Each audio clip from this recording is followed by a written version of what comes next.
hospital bills, couldn't pay their rent and stuff like that, and just started losing and losing and losing and losing. Now they're out here in the streets, and there's a lot of pain and stuff. And when you're out there and you're feeling helpless, you're feeling hopeless, you're feeling like nobody cares.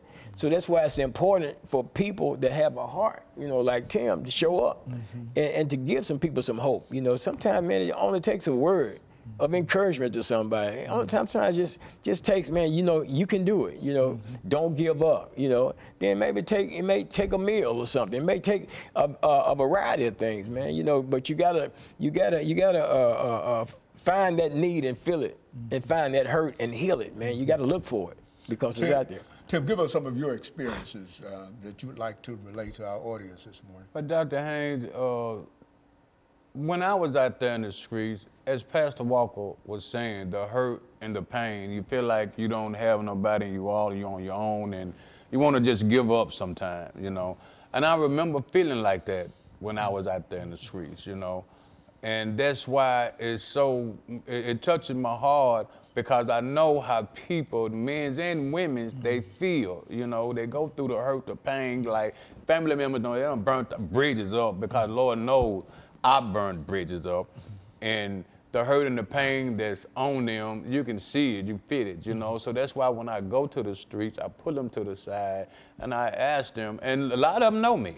You know, they know that I come from that way of life, you know, and now that they look at me, you know, and I don't want them to look at me as nothing else but some hope.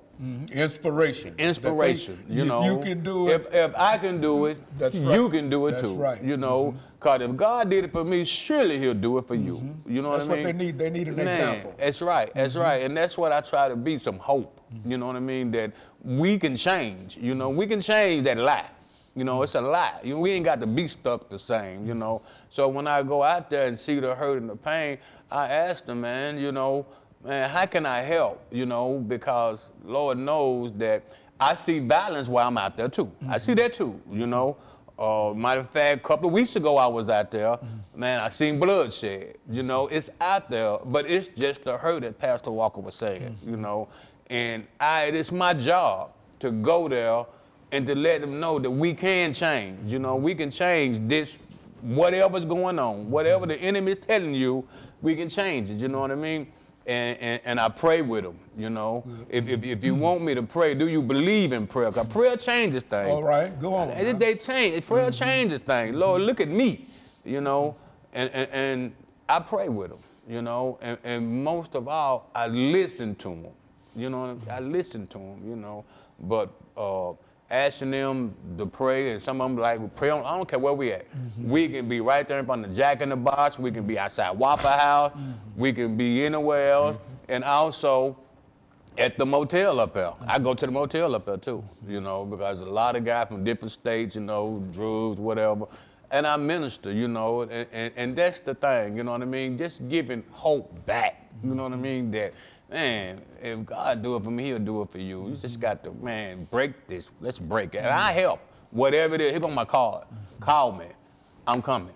I'm coming. You know, it's just the way it is. And a lot of people say, but I do. I do. I go. I go. I don't care where it is that I need to go. I'm going. You know what I mean? Especially in the streets, in the projects, wherever it is, you know, I'm going, you know. God, man. Are there a lot of folks like that out there in the streets, Pastor Walker? Oh, yeah. There's plenty of people out there. I mean, just pretty much getting caught up in a vacuum, Dr. Haney, and they're lost. And well, what I mean is, are there many ministers, people that are going out there and trying to bring them in? How about that? I mean, there are some people out there that's doing it. The harvest is plentiful. Yeah, but the laborers are indeed few when it comes to this, because you know a lot of people are fearful. They're fearful to go out into those areas where people are, and where people are situated at, and where people are hurting. You know, but that's where you got to go to them. You got to go to them where they are, and to reach out into their world and come on their turf. You know, in other words, and to try to reach them, because you know, you can, you know, the doors of the church are open, but you know, if I don't know where the door is, you know, it doesn't do that open door doesn't do me any good. So I need somebody that's in the church that has the spiritual awareness and the relationship with God to bring that love and share that love. You know, Pastor Jones often says, you know, you get anything out of this message, and you know, and you hold your hand up, yeah, well then what you got to do with it now? You need to go out there, take it, what you got, and give it away. Whatever it is, go no get matter it. how much it is, that Absolutely. you got something that you can give, and people are waiting to hear something Yeah. good. You see, in spite of how they might feel on the outside, Right. or might look on the outside. Absolutely. Something good. Everybody wants to know something good. And, Absolutely. And people like to know about salvation. You know, That's they right. like to hear your story. Yeah. You know, That's right. Many Yeah. of them like to hear your That's story. right. And I've never ministered in the streets. But I've met a lot of folks who come from the streets. Oh, yeah, and definitely, let me know that you don't have to go to the street Right. in order to minister Yeah. in the streets. And in many instances, you might find that you can minister in places that you would never think That's true. that folks have their attitudes. And so simply because they're in the streets Yeah. does not necessarily mean that they are below help, Yeah. you see. Nor because they're not in the streets don't Yeah. mean that they don't need help. And so I think That's that right. as long as Even at the job. at the job, Even at the wherever job. you are. That's You right. see, anytime you can bring a good word of cheer, a word of confidence, a word of support, no matter who they are and where they are. You know, just a lot of times when you go by and if you just speak to people, you know, sometimes all you have to do is just speak to them. Smile. A lot of folks smile. Yeah. That's all. A lot of folks have not had anybody to smile. That's true. At them for. And sometimes I go into some of these shops, you know, in the mall and whatever, and everybody I pass, I speak. How you doing today? Yeah. How you doing Oh, today? yeah, And definitely. people sometimes look back over the Yeah, shoulder. and wonder what's going on. Yeah, why are you speaking to Yeah, me? right, You know, yeah. in a real sense. But I think in a real sense, Marlo and Pastor Walker, I think that we've given our information for the morning, and I Yes, think sir. that the information that the two of you have given to us is both encouraging, and if people have an opportunity to see it, they will have an opportunity to change their minds. And so we want to thank you, and of course let me thank our audience and encourage you to tune in again next week for another informative edition of Comments. Thank you and good morning.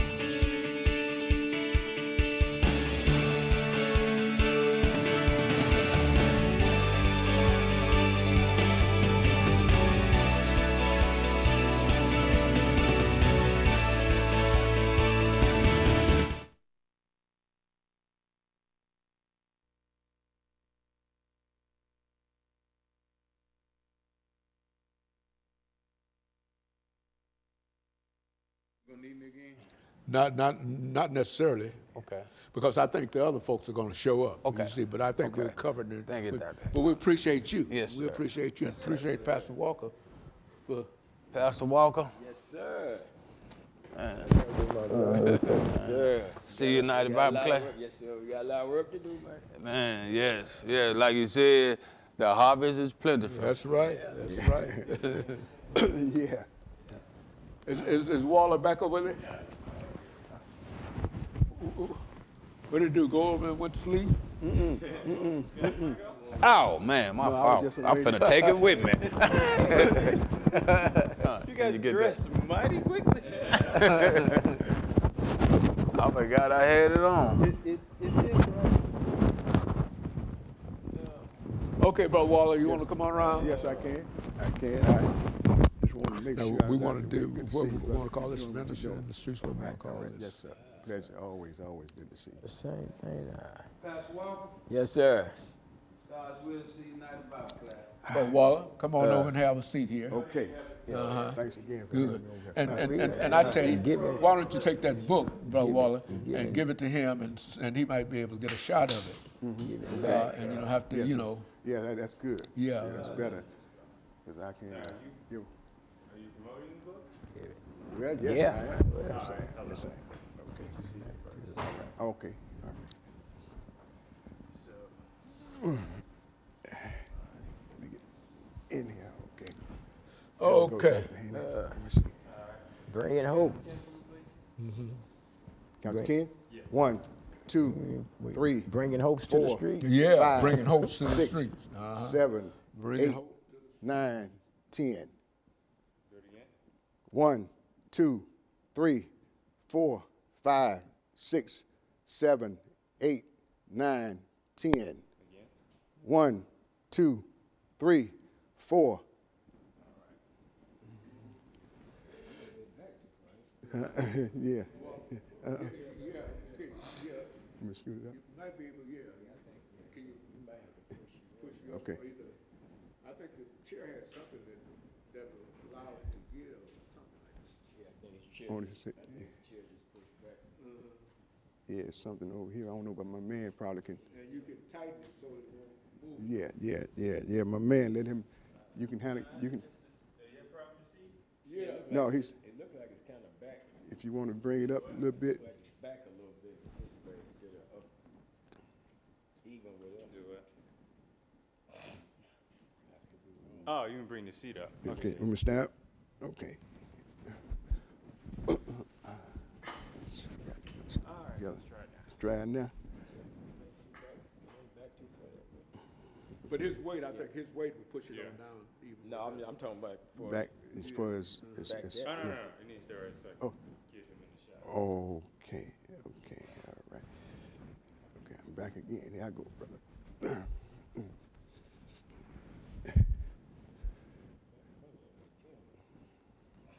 Let me see if I can put my feet. Is there anything that can let down here? I'm guessing I'm all right. So I can turn this way? Yeah, you want to sort of, could you move it back forward? The back part? Yeah, back Uh, I'll make it work though. I can sit up if I have to. forward. Yeah, like I can sit up like this if I have to. Yeah. have your book Now, here. Rick So Waller, camera is that right? three, Yeah, Ricky. focus on Ricky. the book. Yeah, Okay. yeah, Ricky Waller. You got a book that you presented to us last time. I did. Yeah, that book is. Okay. Yeah. So what we want to call this, according to Pastor Walker, we want to call this Bringing Hope from the Streets. Bringing hope to the streets. To the streets. Yeah. Okay.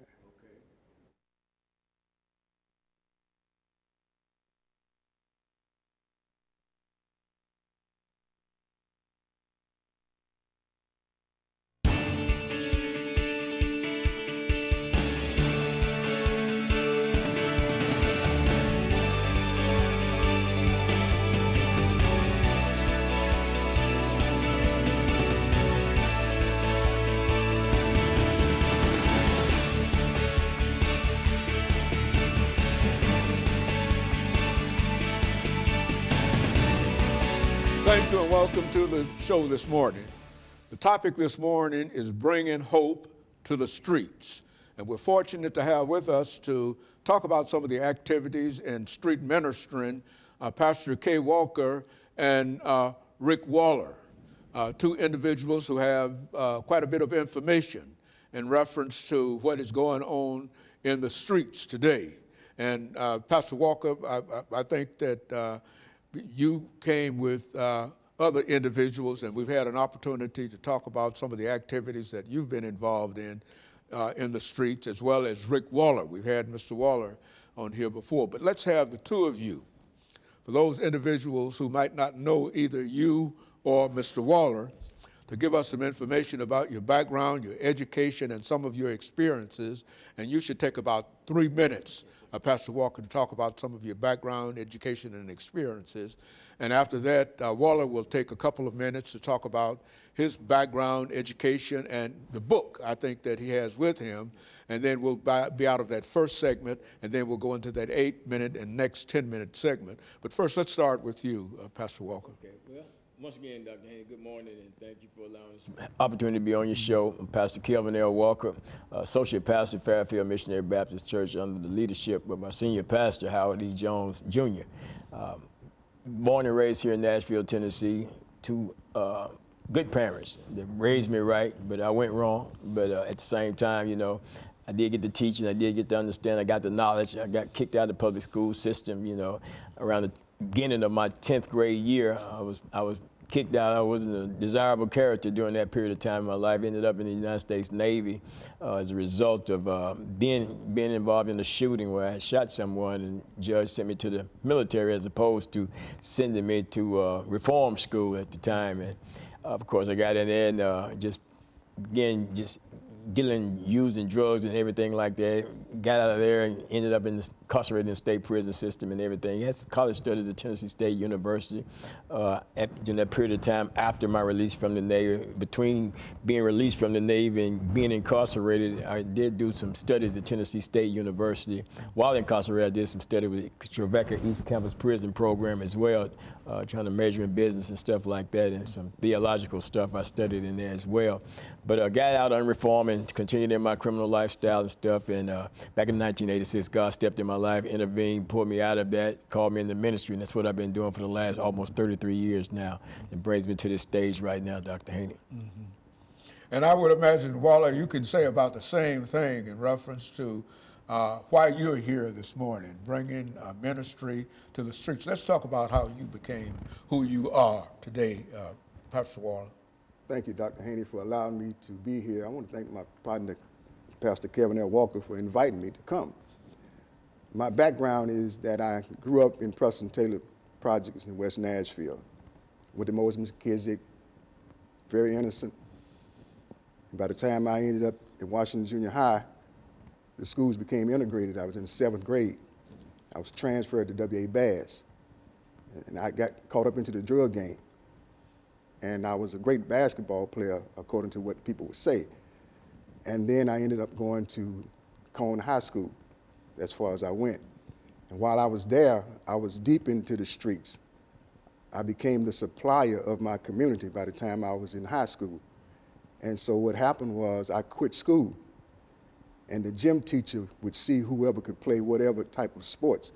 And I didn't know he was probably watching me, and all of a sudden I'm not in school anymore. I believe he probably went to the principal and whoever he had to go to said, you need to get that boy back in school. So to make a long story short, I ended up going back to school, and I played basketball for them on up until the 12th grade, and I didn't go no further.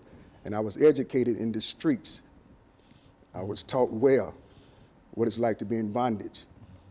And that was because of the wicked schemes of the enemy and how he captured my mind and taught me how to do his will. And so after I went through that process, I know now that what he meant for bad, God can get some good out of it. And that's why I'm here to talk about how I was released from the bondage that controlled my life for so many years. And in other words, Pastor Walker, I think I could say this in reference to your story as well as Waller's story.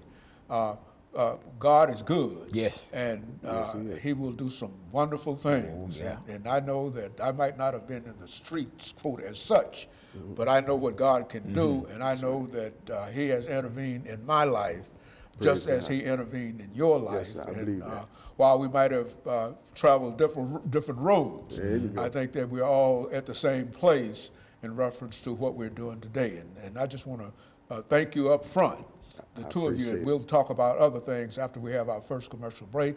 We'll come back and we'll have 2 segments for you and Pastor Walker to talk about ministering in the streets. And we'll be back with our audience following this very, very short commercial break.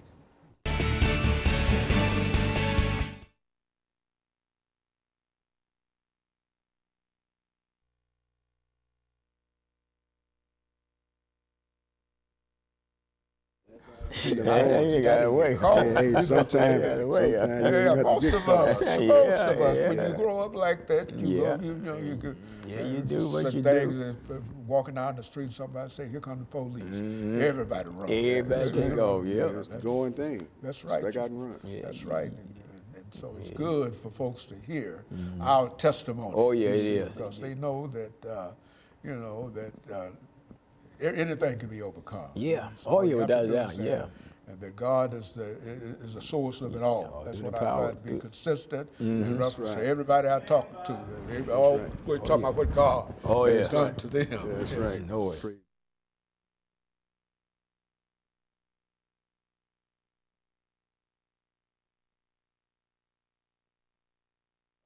Thank you, and welcome back to the second segment of the show for today. We're talking to Pastor K. Walker and Minister Rick Waller, Rick Waller, Mr. Waller, and as long as I've known you, I still get stuck on Rick, Pastor Waller, yes, both talking about bringing folks into the gospel into Christ, and talking about relationships with God, and how people, for the most part, that are in the streets don't have an opportunity until people like yourselves go in and help provide that opportunity, and that opportunity can often be just the knowledge of God. Right. And people are looking for that today. Let's start off, Waller, by having you to make some statements in reference to not only how you came here, but I think that you've got a book that you've spent quite a bit of time in terms of writing it and et cetera. And I know the story of the book, but I think it's well enough for our audience to know something about that book. With that book, you know, I really appreciate it because God knew I needed some help. And that book was a part of the help that I needed to reach out and let people know that, that God is real. And for those who knew me from my past, had a hard time believing that my life had changed, but they allowed me to continue without trying to force me to go back into what I just came out of. And so, you know, with knowing that I'm toiling out in the streets because I know hurting people were in the street, because I came from that. And not only that, being that I became a supplier, so I was distributing drugs because I had learned some things that street life had offered. And when I got captured, I didn't know I was doing harm to my community. But when God brought me out, what he reminded me of, that I had a right to go back out there and to let people know that there is a way to escape. There's a scripture according to 2 Timothy chapter number 2, verse 26. He says, and that they may come to their senses and escape the snare, the trap of the devil, having been taken captive by him to do his will. See, I used to do his will, and I was faithful at it. I don't know everything about street life, but I've had my share of what it would do to one. If he's lured into the power of darkness, he have to call on some help. And so in the midst of the book, God knew that I loved to get high. Not only was I a supplier, I used to get high. I was a heroin user. I was on it for 20 years of my life. And in the midst of doing all of that, it was like a state of no return. But one day I heard my mother, when I was a little boy growing up, she didn't read the Bible, according to my knowledge. I never seen her do that. But I always remember that time when I used to hear her say from time to time, Lord, have mercy on me. And those words, when I grew up, I thought about those words. And then in between the time she said that, along the way, she would say, thank you, Jesus. And then that really dawned on me. I said, now, that was a time when she called on it. And I know that they say he may not come when you want him to, but he's always on time. So I didn't know all about those cliches or anything, but I'm still dealing with my mother's saying. And sure enough, I just decided to say, I wonder would he have mercy on me? And I went to him, and he allowed me to come in just as I was. I went into the church. I snorted heroin in the church because somebody told me that you can come as you are. I'm not talking about clothing. I'm talking about the trouble that's in your life. And so that's what I did. And since God knew that I loved to get high, he was my witness that I had been getting high for all those years. So I don't pretend like I'm from the streets. I have a stamp of approval from the guys and people that was in the street that knew I played the game fair. But yet still, coming out is hard to believe that a person can get out of that. So God said, Ricky, I know you love to get high, but I'm going to introduce you to the greatest high of them all. And if you don't like it, you can always go back to the one that you love the most. So I had a taste of what he offered me. I took one hit of being free. Now I've been delivered for 27 years in a row. So he gave me a book that's entitled Still High. No more getting high. And see, when people learn about what it's like to just stay high, and my friend Pastor Kevin Walker had just talked about how you end up being incarcerated in prison for doing things because drugs would make you do things that you probably wouldn't even do had you not gotten on the drug. And that was me. And so then I discovered in the Word, it said in Psalms 34, verse 8, it said, oh, taste and see that the Lord is good. Blessed is the man who trusted him. See, I had to learn how to trust in the Lord, and the Lord didn't tell me when I went into the church, stop doing them drugs. He allowed me to continue to go in the bathroom and do drugs until I got to a point where I said, I got to have a talk with him because I'm tired of coming in this church doing these drugs. I feel like I'm disrespecting him. So I was going into the rest area for my last time, I thought. Went in there and I opened my pack up, as I normally would do. And before I took that hit, because I heard someone say just a little talk with Jesus will make everything all right, so I decided to have a little talk before I left out that door. And I said these words. I said, God, I said, I'm tired of coming in this church disrespecting you. But I heard a voice so powerful say, you're in the right place. And see, that's what people in the streets are afraid of. They think that they're doing so wrong that they don't want to come into a church, so you have to take it to the streets and allow them to know that there's evidence. The word says, let your light so shine before men that they will see your good work and then glorify your Father in heaven. So a lot of times you don't even have to say anything. People who know you will watch you and then come up and ask you how you do that, man. How did you get over? How did you do that, man? And I have to share with them how I was able to get through this, man. So it wasn't easy, but good things don't come easy. See, it's a good thing to see our communities free from that drug. And I know there's a God that'll get in a person's trouble with them. Now, I've learned a little bit about the Word of God now, so I can't deny him. He don't want me to be ashamed of him. When I saw in there Psalms 46 and verse 1, when it says, God is our refuge and strength, a very present help in trouble, God got in my trouble with me and showed me how to get out of it. So why would I be ashamed of him when I was doing the devil's work out there and I wasn't ashamed of him? I'd done whatever he told me to do, when he told me to do it, how he told me to do it, and why he told me to do it. Because he gave me an instruction that when I was in his kingdom, I had to do his work. But when I called on the almighty and all-wise God, and he brought me out, so why would I be ashamed to take it to the streets in which I came from? Well, I think the only thing we can say, Pastor Walker, is that this has been quite inspirational. Yes, you sir. see, because people who've been able to overcome some difficulties, and certainly everybody might not have the same problem, but everybody has problems. That's And right. So I That's think true. that what the two of you have given us this morning has been a way that people might be able to reevaluate their situation, and no matter what it might be, to know. And I think listening to both of your stories, I know that if you've been able to overcome Yes, sir, what without you've a talked doubt. about, God is good. Yes, and of he course, let me thank the two of you, and let me encourage our audience to tune in again next week for another informative edition of Comments. Thank you and good morning.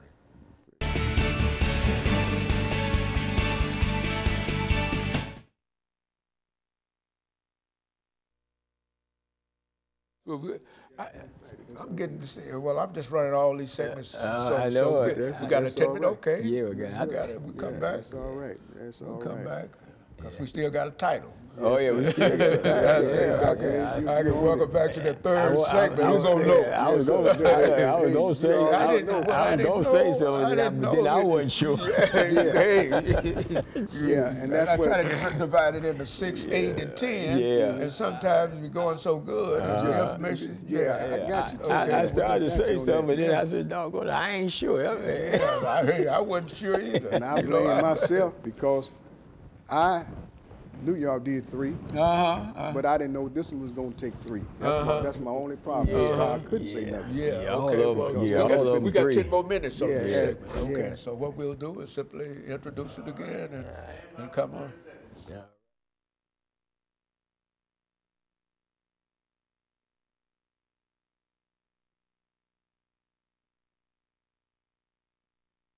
Thank you, and welcome back to the final segment of the show for today.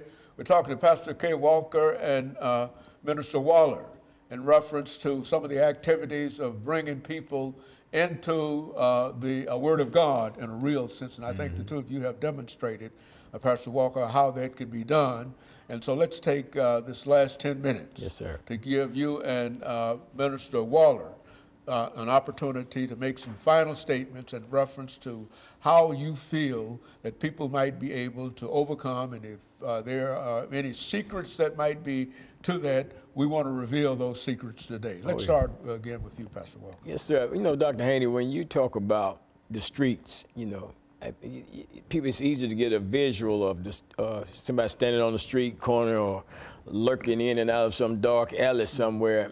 But and it is that. But at the same time, it's more to it. It's a mindset.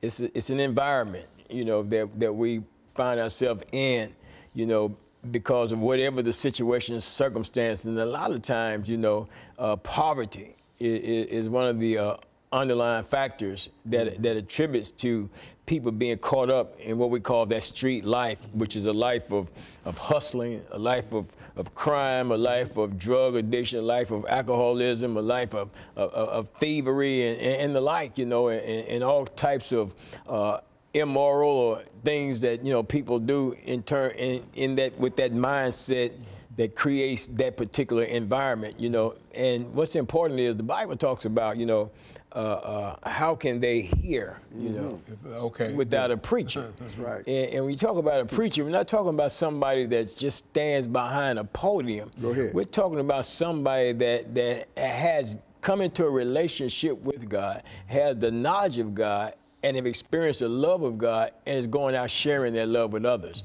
So anytime you're ministering and speaking to others concerning what God has done for you, then what you're doing, you are a herald of the gospel, and you're letting people know. And basically, what you're doing, preaching, is just telling the good news. Yeah, that's what preaching is. Yeah, that's what it is, telling the good news. So if I'm out there in the streets and I'm telling you the good news, I don't have to be a minister or ordained minister or what have you.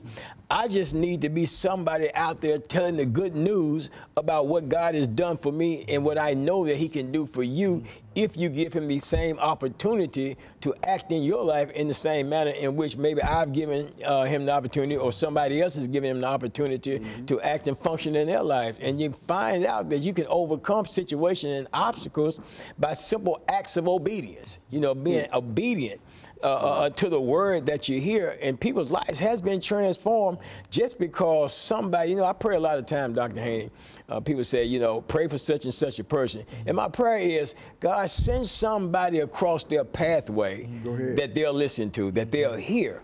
Because, see, I might cross their pathway, and even though with my experiences, I may have experienced some of the same thing that they've experienced, they may not hear me. They may hear me. But at the same time, they may not hear me. But there's somebody out there that they will hear, and that they will adhere to the words that they're speaking, and begin a cycle that would change their lives. But we got to get it out there to them. You know, if you don't take it to them, many times they don't get it, you know. Okay, Pastor, end us for today. You got about 5 minutes. And I was watching your face as Pastor Walker expressed some of these ideas, and not only do you agree with them, but you seem to say to me, push it a little further. Yeah, and I I'm think you excited got about books and all of those things that push it a little further. Yeah, I have one, you know, that's up under my belt. I got it locked in, and that is Pastor Kevin L. Walker. I remember 24 years ago, I had 3 years that I had been delivered. And all the time, people would compromise when they're out there talking about God. They'll talk about everything else, but they wouldn't talk about God. And I kept watching this brother for those first 3 years, that he didn't compromise. Everywhere he went, he made known of God. Me being a brother that was from the streets, see, I wasn't completely free in my mindset. I had stopped using drugs for 3 years, but I still wanted to use drugs every day for the 3 years that I was free. I still wanted to use. So I kept just watching this brother. He just kept speaking about God. Anywhere he would be, he would acknowledge God. And what I liked about that is that the word does say that. Proverbs 3:5-6 says, trust in the Lord with all your heart and lean not to your own understanding. But I like verse 6 when he says, in all of your ways, Yes, sir. acknowledge him. And then he would do that. And I just came to him one time, and I said one day, I said, man, I said, look, I said, I'd like to be able to just connect with you, man. I said, because you have a sense of just, you got a love for God. He accepted me. He knew from my past that I was still doing certain things, which I was still selling drugs at that time. But after talking with him from time to time, and the humble way that he presented what he had to share with me from what I talked to him about, he never told me, he said, man, you got to stop selling those drugs. What he recognized is that I had just got hooked up with God, and I'm allowing God to help me help myself. And so for 5 years, I wanted to snort heroin until one day I was sitting on the side of the road on 16th and Joe Johnson with a small Bible and a dictionary. and I heard the power of the voice speak to me and said, look up the word junkie.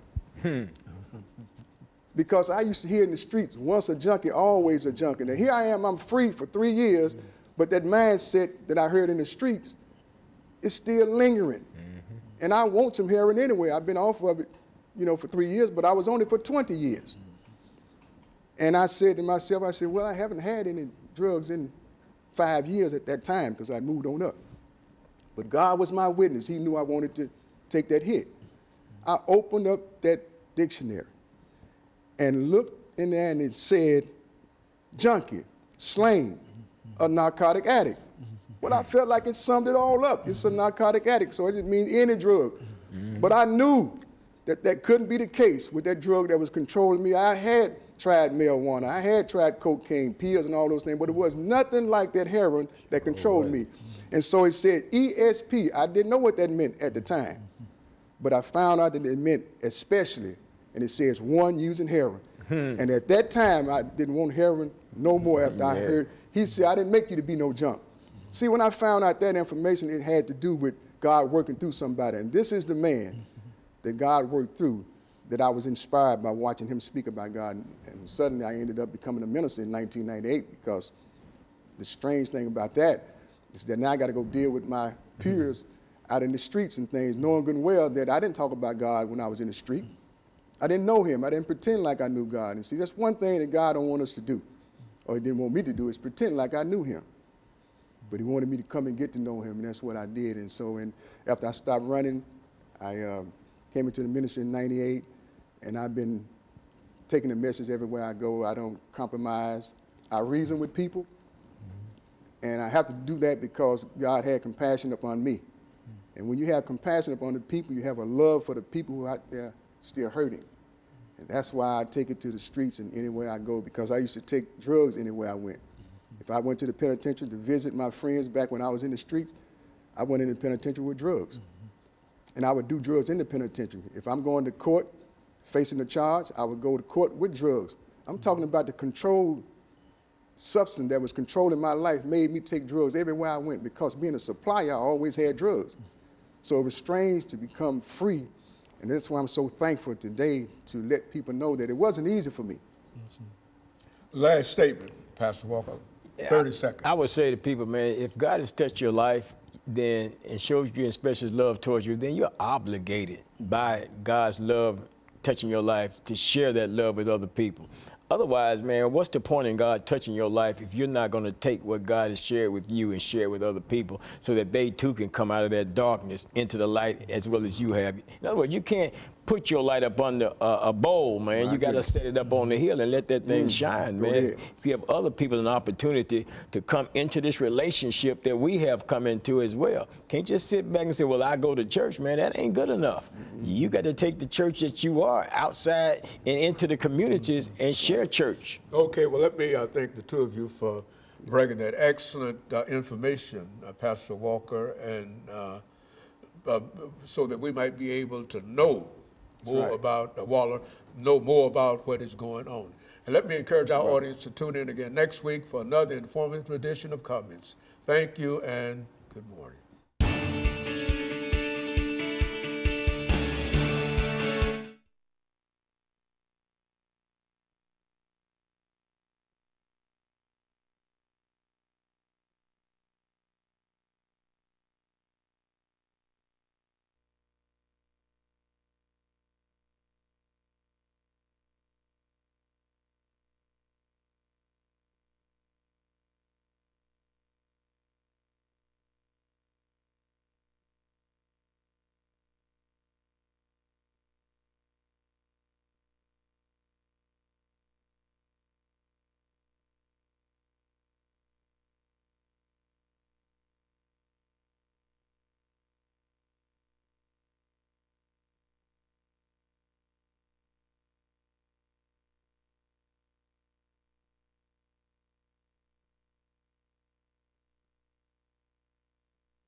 You might have to get something straight to hold it up. So, Doc, how you doing? Hey, I'm trying to get through this third show we have. Oh, okay. You actually had more time than you. Oh, I tell you. Yeah.